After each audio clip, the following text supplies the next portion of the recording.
And Putin is the successor to that legacy because he was also in the KGB. And we're now in an environment that between the terminal demographic structure of the Soviet/Russian system and Putin's personal paranoia, so he's gone through and purged what was left of the KGB, FSB, of anyone who has personal ambitions to succeed him, we're left with an entire political elite of only about 130 people. And Putin has removed anyone who has leadership ambitions. Oh, geez. Now, they all see the world the same way. They all kind of agree with Putin on what's at stake here. But it does mean that when this generation is gone, this is it. This is all the leadership talent that the country has. So because of his sort of top-down approach, he's eliminated all the possibility of future leaders in some way. Even if Russia did have a replacement generation coming up, and it doesn't, he's taken steps to make sure that they can't challenge him. And so any sort of leadership talent has left or been killed. What did they hope happens? And when everything's going so poorly, like what do we know about how they're assessing things? Well, they're obviously not thrilled with the way the things are. They're using one bit of propaganda after another to justify it, saying that, we're fighting all of NATO, or demons are involved. That was my personal favorite. Demons? Oh, yeah. When it came to the Kherson offensive and it became clear that there was more going on than just NATO weapons, the Ukrainians actually knew what they were doing. They changed the line from that these are all Nazis to these are actually gay demons. Gay? Gay demons, yes. What? Yeah, Russian propaganda is a hoot. Please explain the gay demons. Oh, I don't know if I can explain it. I'm just saying that this is the official line right now, is that we have But how do they- homosexual demons fighting us in Ukraine. But why gay demons? Like, is there a mythology to that? Not really. The guy who's in charge of the Orthodox Church is a Putin crony. Kirill is his name. He's kind of like the Eastern Orthodox Pope, if you will. And he has been a partner with organized crime and with Putin since the beginning.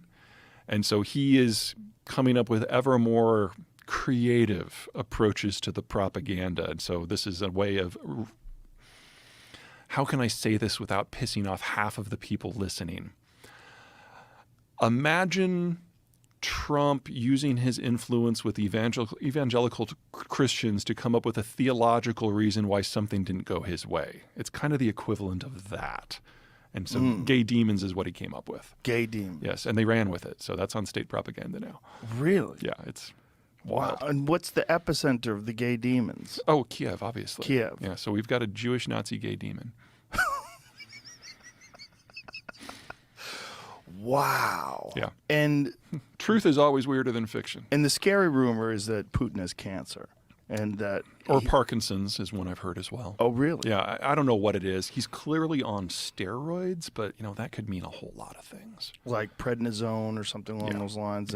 And you say that because of his appearance? Yeah, Like- he looks very, not just flushed, but puffy. Yeah. And that's kind of a classic too many steroids in your system issue. And this puffiness is these steroids are to battle this cancer somehow? In theory, steroids keep you going in a time when you should probably be laying down is really the kind of the bottom line.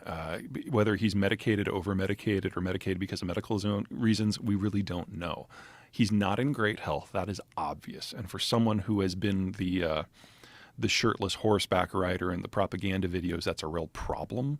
He's visibly wearing bulletproof or bullet-resistant vests, even around his own propaganda people.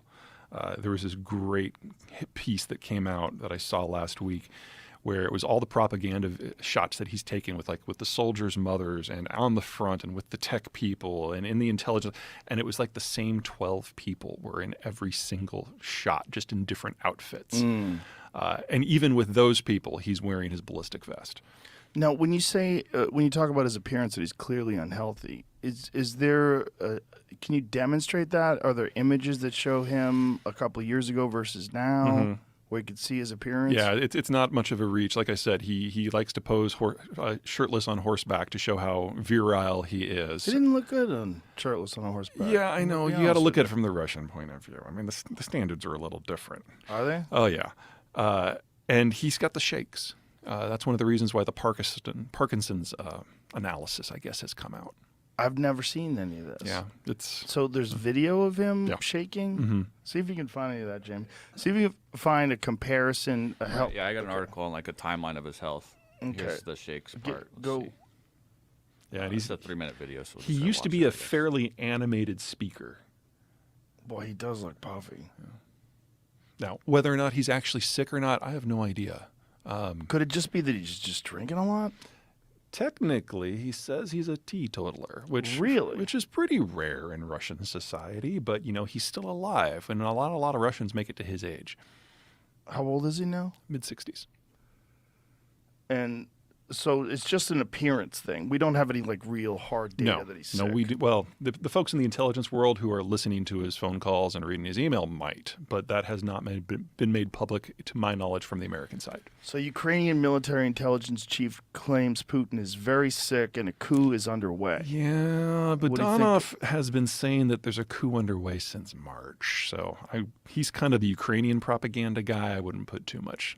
And how would Credence in that? But what would even happen there? Well, What if like, a coup did take You see, place? Putin has so thoroughly purged that what's left of the intelligentsia, there's only 130 of them, and there's probably only one of them who would have the guts to throw a coup.